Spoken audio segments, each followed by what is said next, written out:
El asedio de la Loma. Las guerras de Roma contra cántabros y astures se desarrollaron entre los años 29 a 16 a.C. Octavio Augusto, ya sin rivales políticos y convertido en el primer emperador, emprendió entonces la conquista de las últimas tierras de la península ibérica que quedaban libres del control de Roma. La zona arqueológica de La Loma, en Santibáñez de la Peña, Valencia, consiste en un espectacular dispositivo de asedio romano alrededor de una de las ciudades fortificadas denominadas Oppidum de los cántabros camáricos. Este núcleo fue conquistado y destruido por los ejércitos romanos en los primeros momentos de las guerras cántabras. En una primera etapa de investigaciones arqueológicas desarrolladas entre los años 2003 a 2007 y dirigidas por el doctor Eduardo Peralta Labrador, se prospectó intensivamente el terreno mediante electromagnetismo y se identificó el dispositivo de asedio romano.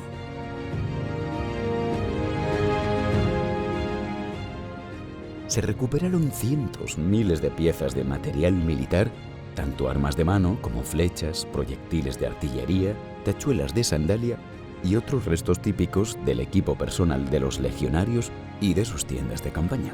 En el castro se excavó el foso, que resultó ser muy profundo, una pequeña parte del interior de la ciudad con una edificación y un tramo de la muralla entre ambas zonas. Los cántabros, grupo celta que habitaba un amplio territorio de la actual comunidad de Cantabria, pero también del norte de las provincias de Palencia, León y Burgos, eran un pueblo agricultor y ganadero, vinculado culturalmente a la Europa atlántica.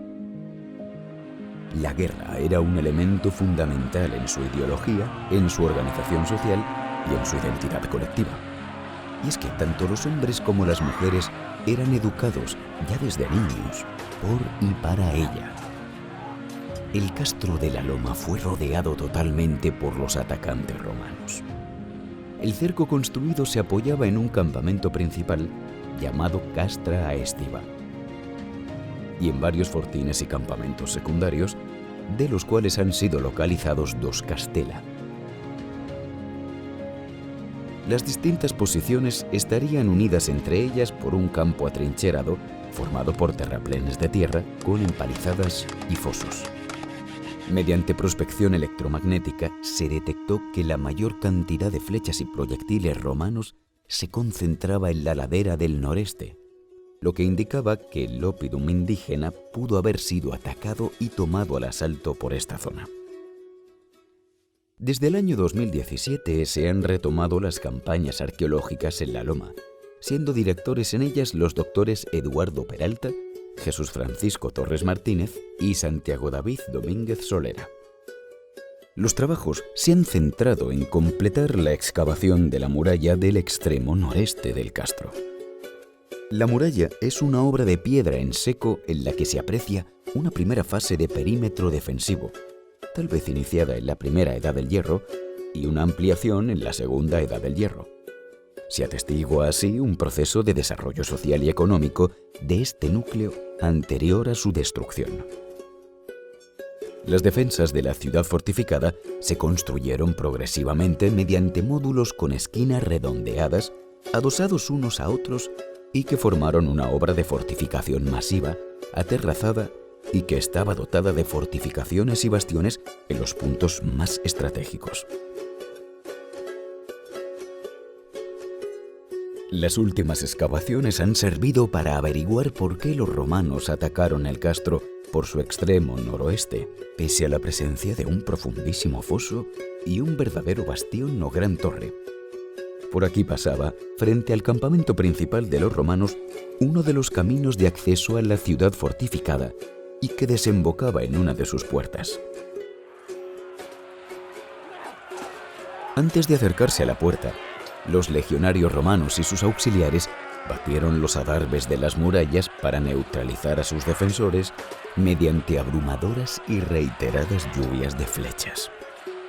Cientos de dardos que no se recuperaron por los vencedores tras la conquista del castro son minuciosamente documentados por los arqueólogos en el punto mismo en el que quedaron clavados. El acceso a la ciudad estaba pavimentado con una calzada empedrada que pasaba encajonada entre dos lienzos de muralla, formando una especie de embudo. Los romanos atacaron por esta calzada y se vieron embotellados y rodeados a merced de los defensores, antes de poder penetrar en la zona habitada propiamente dicha. Pese al duro combate en el exterior y pese a las sólidas y complejas fortificaciones que defendían la entrada, los romanos terminaron por conquistar el Oppidum. Lo ocuparon durante un tiempo mientras continuaba su marcha hacia el interior del territorio cántabro y finalmente destruyeron sus murallas antes de abandonarlo definitivamente para evitar que la posición volviera a ser tomada. Los derrumbes de las murallas, de varios metros de espesor en algunas zonas, han de ser retirados mediante maquinaria pesada.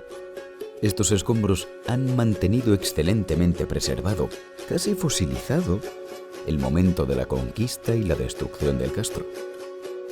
Al llegar a estos niveles, se requiere ya una laboriosa excavación manual y un minucioso proceso de toma de datos para recuperar todas y cada una de las evidencias de la batalla.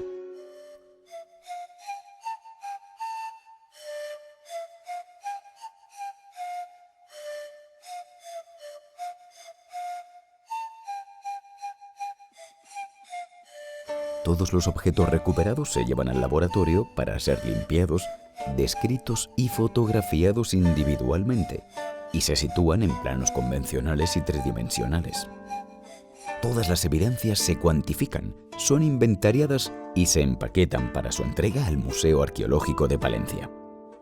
Durante todos estos años de investigación científica, prospección y excavación, la Loma ha proporcionado una de las más grandes colecciones de material militar romano conocidas hasta la fecha en todo el imperio, tal vez la mayor.